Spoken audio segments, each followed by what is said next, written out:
Good morning, guys, and welcome to my What I Eat in a Day 17-hour fast. I like to start the morning with my lemon water. I've been cutting coffee first thing in the morning so that I can get my lemon water in to support my liver. And then I jump into my Healthy Girl morning routine, which I always do either a morning meditation or an EFT tapping practice. My gratitude practice. You absolutely do not need a fancy journal to do a gratitude practice. If you need one, I will link one in the description box down below for you guys. And then I've been jumping into a workout first thing in the morning because it just makes my body feel so good.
Call the police. Hurry up, Mrs. Dixon.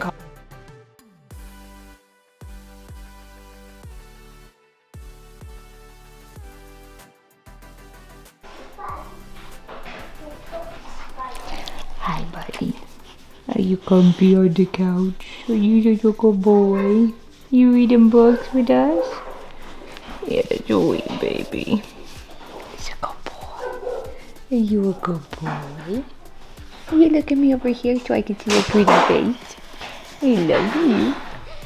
An official good morning, guys. Welcome back to the channel. It's 9:30 now and I just finished drinking my coffee with the MCT oil in it and I'm feeling really good. I'm doing a 17-hour fast today. My intermittent fast for the next couple days is 17-hour length fasts. It's the week of my period, so 17-hour fasts, and then I have a 24-hour fast. I might even do like a 36 or 48-hour fast on day 6 and 7 because I'm really trying to push into that 72-hour fast soon, so we'll see. I'm getting ready to make Liv some breakfast now, and then we're gonna go for a walk, and then I'm gonna come home and eat breakfast. But as you guys saw, like, it's just so easy when I do intermittent fasting, especially in the morning, because I normally wake up and I'm like, oh my goodness, we need to make breakfast, we gotta do this, we gotta do this. And we just had such a relaxed morning, just reading books, snuggled up on the couch, and like, I'm cherishing every moment because Liv's going to kindergarten in just a couple weeks, and so I'm just holding on to these moments where we just get to sit and snuggle in the morning and relax on the couch. So we're gonna go on a walk and then I will show you guys my first meal of the day. And if this is content that you guys like to see, it would mean the world to me if you guys would like and subscribe to my channel. It really supports my channel and it helps push my videos out to other people. And I would love you forever if you would hit that like button and the subscribe button. Come join the fam. I would love to have you here. And I will show you guys my first meal of the day around 11 o'clock. Something that I never skip is my Seed Symbiotic every single morning. And one of my favorite things about Seed Symbiotic is that they send it directly to me and all of their packages are compostable. So it's easy refillable pack and I just love it. And then it's time to make breakfast. This breakfast bowl has been my all-time favorite breakfast every single morning. It is the perfect way to break my fast. It is full of healthy fats, polyphenols, mixed greens. I break my fast very intentionally, and if you want to know why I do that, I will link a video right here that talks all about how I break my fast and why. Eating breakfast outside in the sunshine has been my favorite way to eat breakfast every morning. So we're just gonna head outside. It is now 11 o'clock and it is time to eat breakfast.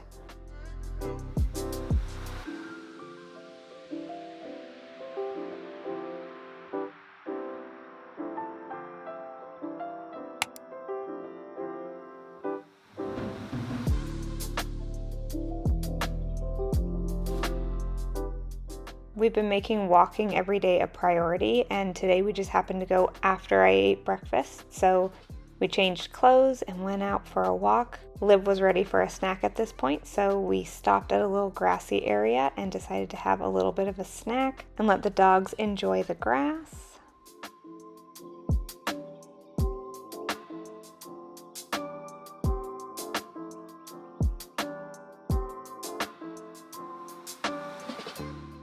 All right, you guys, we are back home and I am getting ready to have like a snack or a lunch. And let me tell you, the 24-hour fasts are working, and I have slowly started to incorporate some Greek yogurt, which this is full-fat Greek yogurt by Faye, and I've been adding a little bit of the Purely Elizabeth granola. And you guys, it is my favorite midday, like when it's hot outside. It is absolute perfection. I love it so much, and I'm so grateful that my body is able to handle it now. Thank you to the 24-hour fasts. Yes, we are healing the gut.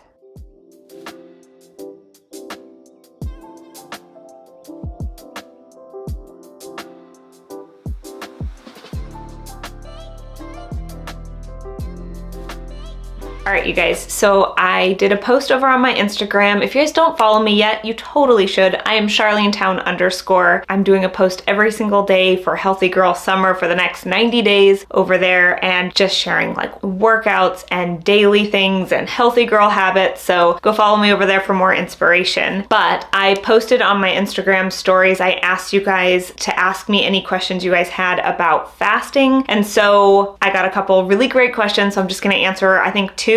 That way we keep this short and sweet. Yeah, so I'm gonna answer those for you guys really quick right now. Okay, so I'm gonna grab the questions from my Instagram, and I took some notes. Is it better to work out in a fasted state, or is it better to work out if you've eaten food? The short and quick answer to that is what feels best for you and your body. Okay, there is research out there that shows when you work out in a fasted state, it pushes your body into autophagy, especially if you're doing like HIIT workouts and lifting heavy weights, you can push your body into autophagy. So if you're looking to push yourself into autophagy and like start causing that little extra stress on your body to try to heal your cells, then great, that's fantastic if that's the goal that you're going for. But one is not better than the other. What feels best for you and your body? For me personally, I just work out in the morning because that's what feels good for me. That's when I have the most energy. That's when I'm like, my brain wants it. My body really craves movement first thing in the morning, and I really enjoy it. And I've been working out in the morning, and I guess we'll call it fasted. Most of the times I'm drinking my coffee and Vital Proteins, in which the Vital Proteins collagen creamer does break your fast because collagen breaks your fast. But without eating solid foods, I have been working out for years and years and years without eating. It just feels better to me. Listen to your body, do what is best for you and your body always. And that's gonna be the best, because when you can work out when you feel your best, you're gonna move your best, right? So if you're a morning person, do your workouts in the morning. Does it feel good fasted? Do your muscles feel depleted by the time you're done? Do you feel weak, lightheaded? You probably need to eat something if that's how you're feeling when you're working out, okay? And you don't have food in your body. If you can get through a workout and you don't feel like that, you're probably okay. I would just say do what feels best for your body. Okay, so then the second question was, and this is a really good one. I had a woman ask me, what if I've had a partial hysterectomy? I've felt so off lately. So I can only like make assumptions about, I don't know the whole story behind this question, but what I'm getting is like, maybe you don't have a regular period, and so you're wondering if you should be fasting around your cycle, even if you don't technically have a cycle or your cycle's been really off.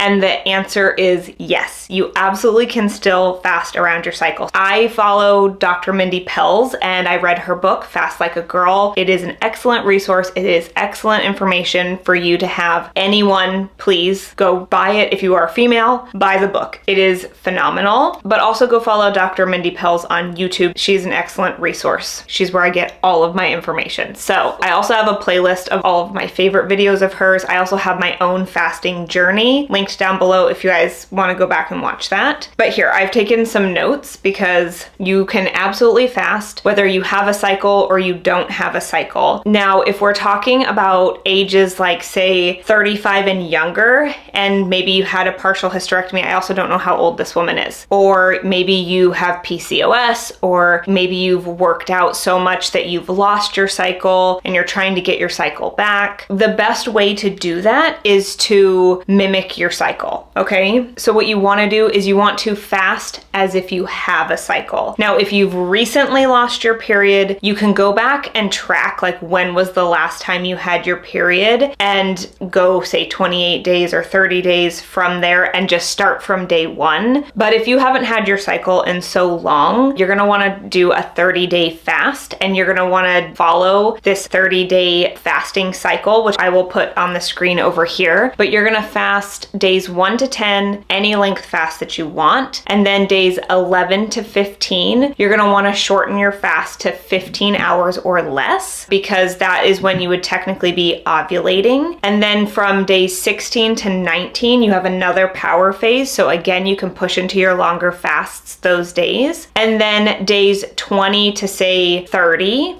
depending on how long your cycle is, it's 8 to 10 days. So the last days 20 to day 30, no fasting, because you want, or 13 hours or less, because you want to be able to support progesterone. Progesterone will get shut down. Fasting causes cortisol to spike in your body. You also want to just like take care of yourself around that time, because you want to support progesterone, because progesterone is that feel-good hormone, right? It's going to help you sleep better. It's going to help you be more relaxed and nice. And so if you push into those longer fasts, the last 10 days of your cycle, you can tank progesterone. So we want to mimic that so that your body feels what that's like. And Dr. Mindy Pelz says that if you do that anywhere from 30 to 90 days, that you can actually get your cycle back. So if you are struggling with PCOS, or if you are struggling with, maybe you've been under eating and overworking out, like you need to eat more, but also this can really help get your cycle back. Okay, so that's ages 35 and under. Now, if you are in perimenopause, 35 to 50 is when perimenopause is like kicking in for some of us, okay? So perimenopause can be very difficult. So again, if this woman has a partial hysterectomy, maybe you're in perimenopause right now, and so you don't know when your cycle actually is, you can use any cycle tracker app you can have. I'll pop some up on the screen. There's Clue, there's Flow, there's MyFlow, there's so many different apps, okay? And you have to do a little bit of research. Okay, and you gotta use the app or take notes, take very diligent notes in your phone every single day, and just get a handle on what's going on in your cycle, okay? Because by tracking your symptoms throughout the month, you can kind of figure out what your cycle is doing. Because knowing your symptoms, especially when you're tracking, is going to be really, really crucial for you. So if you are experiencing anxiety, if you're not sleeping well, maybe you're spotting, or maybe you're just really frustrated a lot, that is a really good sign that it's almost your period. And so that is when you don't want to stress out your body the most. So you would take that as your week before your period, and you would do your 13 hours or less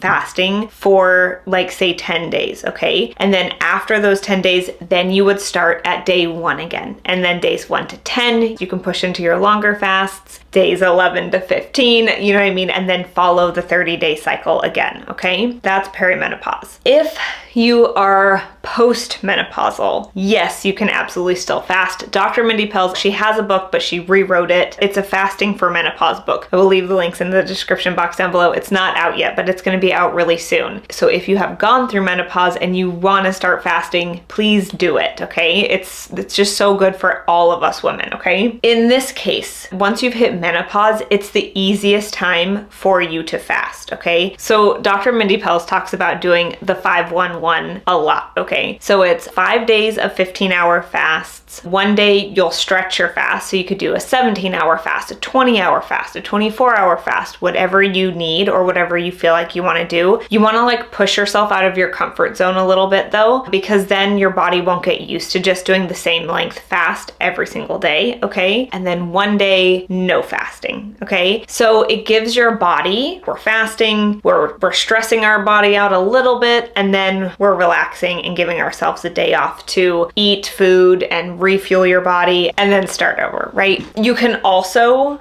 do the same 30-day reset that she has in her book, Fast Like a Girl, which is what we had just talked about previously, like days 1 to 10, you can push into your longer fasts, and then 11 to 15, shorter fasts, 16 to 19, longer fasts, and then no fasting for a week. It's whatever feels good for you and your body, and it's about creating a fasting lifestyle, okay? It's about what makes you feel good, what makes your body feel good, what does your body need, right? So I'm pushing into 24-hour fasts when my hormones are ready for it because I'm trying to heal my gut, right? And I'm gonna be pushing into hopefully longer fasts really soon because I wanna do a reset on my immune system. So the 72-hour fast is when that happens. I just need to be brave enough and like set it up and just get it done because I really I want to do that together. I want to show you guys that and see what the results are. So we'll plan that very soon. Okay, so I feel like that was very long already, so we're gonna cut it there. Thank you guys for asking me your questions. If you guys have any more questions about fasting, let me know in the comments down below, or go follow me on Instagram, shoot me a DM. I would love to chat with you guys over there, and then the next time we check in will be for dinner.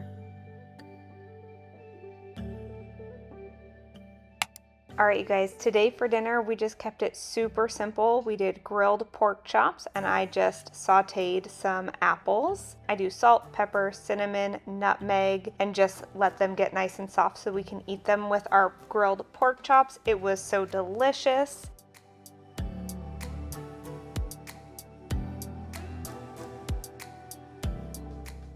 Liv actually made this salad today. We call it Liv's summer salad. So it's got baby tomatoes, baby carrots, strawberries, mixed greens, and then they made a honey mustard vinaigrette, which I just used a couple little dabs on it. It was so delicious. It was such a beautiful night, and we were just jamming out to Taylor Swift's new album, Taylor's version of Speak Now. It was amazing. And then you guys, this has been my go-to quote dessert, but oh my goodness, acai bowls are my absolute favorite, and these packets are perfection. I don't add anything to the base, I just do the acai, and it is delicious. I always add almonds because it gives it the perfect little crunch. I love to top my bowls with fresh blueberries and fresh strawberries.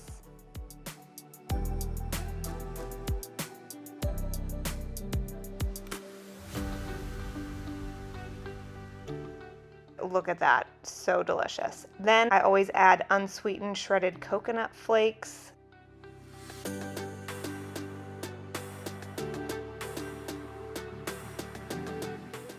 And then I do a nice heaped tablespoon of honey, and you guys, it is absolute perfection. You guys absolutely have to try this. It is the perfect summer snack. I absolutely love it so much.